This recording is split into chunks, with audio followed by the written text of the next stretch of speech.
Sebastian വെറ്റൽ 1987 July 3 ഹെപ്പൻഹൈം, west ജർമ്മനിയിൽ ജനനം. പിതാവ് നോർബർട്ട് വെറ്റലും മാതാവ് ഹൈക്കെ വെറ്റലും. സെബാസ്റ്റ്യൻ വെറ്റലിന് 2 ജ്യേഷ്ഠ സഹോദരിമാരും ഒരു അനുജനും കൂടിയുണ്ട്. മുമ്പൊരു ഇൻ്റർവ്യൂവിൽ വെറ്റൽ പറഞ്ഞിരുന്നു സ്കൂൾ വിദ്യാഭ്യാസത്തിൽ തൻ്റെ പ്രകടനം അത്ര നന്നായിരുന്നില്ല എന്ന്. അദ്ദേഹത്തിൻ്റെ കുട്ടിക്കാലത്തെ ഹീറോസ് 3 മൈക്കിൾസ് ആയിരുന്നു. ഫോർമുല 1 ഇതിഹാസം മൈക്കിൾ ഷൂമാക്കറും ലോകപ്രശസ്ത ബാസ്കറ്റ് പ്ലെയറായിരുന്ന മൈക്കിൾ ജോർദനും ലോകപ്രശസ്ത ഗായകൻ മൈക്കിൾ ജാക്സണും. മൈക്കിൾ ജാക്സനെ പോലെ ഒരു ഗായകനാകണമെന്നായിരുന്നു അദ്ദേഹത്തിൻ്റെ ആഗ്രഹം. പക്ഷേ അദ്ദേഹം തിരിച്ചറിഞ്ഞിരുന്നു അതിനുള്ള ശബ്ദമോ കഴിവോ ഉണ്ടായിരുന്നില്ല എന്ന്.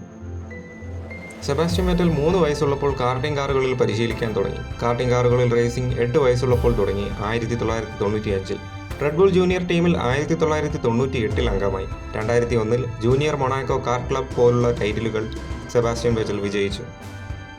ഓപ്പൺ വീൽ കാറുകളിലേക്ക് 2003 പ്രൊമോട്ട് ചെയ്യപ്പെട്ടു. റെവ്ലാൻ motorsport Champ car Miami സ്പീഡ്വേയിൽ പ്രൈവറ്റ് ടെസ്റ്റ് ചെയ്യാനായി ഡെറിക് വോക്കർ സെബാസ്റ്റ്യൻ വെറ്റലിന് അനുവാദം നൽകി. ഒരു വർഷത്തിന് ശേഷം 2004 ഫോർമുല BMW ADAC ചാമ്പ്യൻഷിപ്പിൽ 20ൽ 18 വിജയങ്ങളും കരസ്ഥമാക്കി. ഫോർമുല 3 യൂറോ സീരീസിൽ 2005 ASL മക്കി മോട്ടോർ സ്പോർട്ടിന് വേണ്ടി സെബാസ്റ്റ്യൻ വെറ്റൽ ഡ്രൈവ് ചെയ്തു. ഫൈനൽ സ്റ്റാൻഡിംഗ്സിൽ 63 പോയിന്റുകളുമായി 5ാം സ്ഥാനത്തെത്തി. റൂക്കി കപ്പും വിജയിച്ചു. ആ വർഷം അവസാനം വില്യംസ് ഫോർമുല 1 ടീമിനായി ടെസ്റ്റ് ഡ്രൈവ് ചെയ്തു. ഫോർമുല BMW സീരീസിലെ സക്സസിന് പ്രതിഫലമായിരുന്നു ഇത്. പിന്നീട് BMW സോബർ F1 ടീമിനായി ടെസ്റ്റ് ഡ്രൈവ് ചെയ്തു. 2006 BMW സോബർ F1 ടീമിനായി ടെസ്റ്റ് ഡ്രൈവറായി പ്രൊമോട്ട് ചെയ്യപ്പെട്ടു. അതുപോലെ തന്നെ ആ വർഷം ഫോർമുല 3 യൂറോ സീരീസിലും മത്സരിച്ചു. അതിൽ റണ്ണറപ്പായി ഫിനിഷ് ചെയ്തു. അതുപോലെ തന്നെ ആ വർഷം ഫോർമുല റെനോ 3.5 സീരീസിലും മത്സരിച്ചു.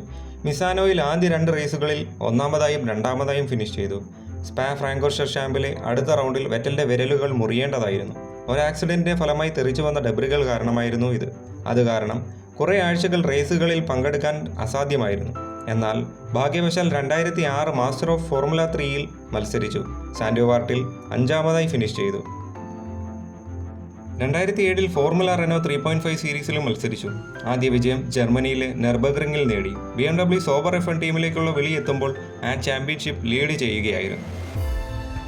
ഫോർമുല 1ൽ ആദ്യമായി BMW സോബർ F1 ടീമിനായി റേസ് ചെയ്തു. 2007 US ഗ്രാൻഡ് പ്രിയിൽ ഇത്. റോബർട്ട് കുബിക്സയ്ക്ക് മുമ്പ് ഒരു റേസിൽ ആക്സിഡന്റ് ഉണ്ടായി പരിക്കുകളുണ്ടായിരുന്നു. റീപ്ലേസ്മെന്റ് ആയിട്ടായിരുന്നു സെബാസ്റ്റ്യൻ വെറ്റൽ റേസ് ചെയ്തത്. ആ റേസിൽ എല്ലാവരെയും ഇംപ്രസ് ചെയ്തു സെബാസ്റ്റ്യൻ വെറ്റൽ.